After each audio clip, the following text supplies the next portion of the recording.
On n'est pas au nord de la France, on est au centre de l'Europe. Si tu fais un radius de 300 km, il y a 65 millions de personnes.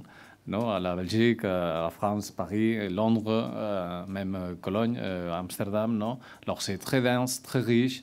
Alors c'est un lieu stratégique, non? Avec 2 millions d'habitants, 5000 étudiants, le deuxième pôle académique, le deuxième pôle logistique. Alors il y a des facteurs ici de la région pour avoir un club de football puissant, non?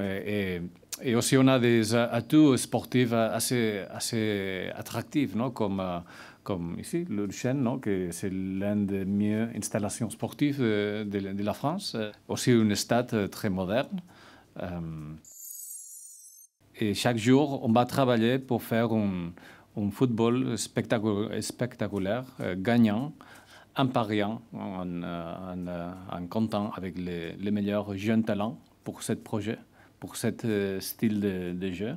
En jouant bien, en jouant offensif, normalement, tout gagne. Et si tu perds, l'afition va être contente, non, pour les paris que tu fais, parce que ça va être courageux, mais aussi l'image va être beaucoup mieux. Non?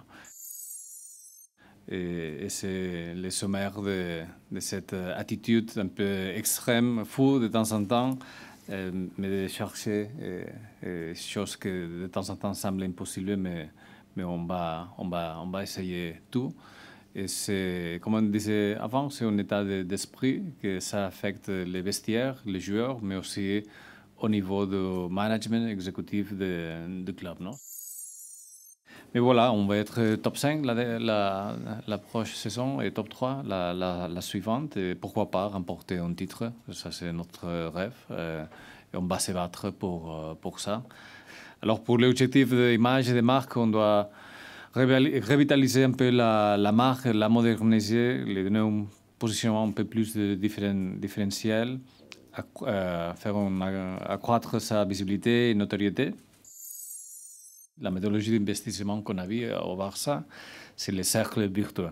Et qui dit qu'on doit commencer à investir en projet sportif, ça c'est le pilier numéro 1. Il faut investir dans les projets sportifs. Et ça pour engager les fans, pour les exciter, pour gagner des trophées, pour rayonner, pour être à l'Europe. Et tout ça pour avoir plus d'argent, pour avoir la possibilité de réinvestir dans les projets sportifs. Et comme ça, on parle que ça, c'est un cercle virtueux. On a fait ça au Barça. Et comme ça, on a multiplié par 4 les recettes en 5 ans. On va être une marque avec une forte visibilité au niveau national, local, national et international. Le deuxième est qu'on veut avoir les meilleures techniques et méthodologies de scouting et de training. Et tout ça en s'appuyant en les meilleurs outils aux technologies, aux innovations au service de la haute performance des joueurs et aussi pour l'engagement avec les fans. Non? Alors, on va avoir les meilleures technologies, les meilleures innovations pour aider à Marcelo et ses joueurs à être les plus performants. Non? On va être à l'avant-garde dans ce domaine. Peut-être on va faire des tests de nouveaux produits, on va recevoir peut-être des entrepreneurs ici, on va être associé à des grandes compagnies. Le quatrième axe va être la formation. On a une infrastructure superbe et qu'on est en train de réinvestir dans cette infrastructure et pourtant la formation va être un aspect clé. On veut former les meilleurs jeunes talents, mais aussi on veut exporter cette know-how de formation en ailleurs, surtout à la Chine, mais on pense aussi aux États-Unis. Finalement, le cinquième axe est engagement. Non? On va être, comme on a dit à notre identité, on veut partager tout cet excitement et les bons jeux et résultats et une bonne image avec les fans au niveau local et au niveau international. Et pourtant, on va travailler assez. La Prozone, nous avons dans la Prozone pratiquement 2 groupes. C'est le groupe Pro 1, comme j'appelle le groupe Pro 1. C'est un groupe avec 18 joueurs. Ce sont 18 joueurs qui vont avoir, qui sont toujours très très proches de Marcel Bielsa et qui vont travailler pour développer la colonne vertébrale d'équipe, comment va fonctionner l'équipe. Et après, nous avons les Pro 2, ça veut dire qu'ils sont, c'est pratiquement ce que vous appelez la CFA, où il existe beaucoup de jeunes, c'est notre préoccupation de faire une bonne CFA la prochaine année avec des bons joueurs. Ces joueurs vont être la complémentarité de ces 18 joueurs. En même temps, nous sommes à développer des structures au club pour donner des conditions aussi à l'équipe, à les équipes pro, à cette pro-zone, d'avoir les meilleures conditions de travail.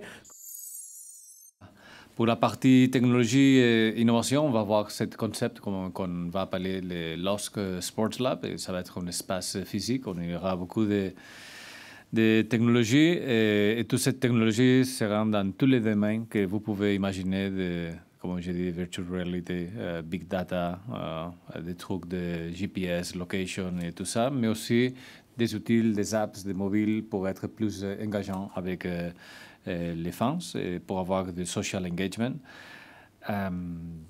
Bon, cette Sports Lab sera une plateforme ouverte pour des partenaires, des sponsors, des investisseurs, des entrepreneurs qui vont venir ici. On peut faire des testings de nouveaux smart clothing, notre fournisseur New Balance. Ce sera un espace très excitant. Alors la Chine, sûrement vous connaissez, non? Ils sont très forts avec le foot, ils veulent investir beaucoup. Ça, c'est un compromis institutionnel du gouvernement de la Chine. Il y a les grandes marques qui sont là déjà en faisant des académies. Ils veulent faire 25 000 académies. Et nous, on veut aller là avec notre propre histoire, avec notre outils pour se battre. On va faire la compétence de manière différente, mais on est très sérieux avec la Chine. C'est pour ça qu'on a des fans déjà, on a des partenariats, on aura des nouvelles prochainement.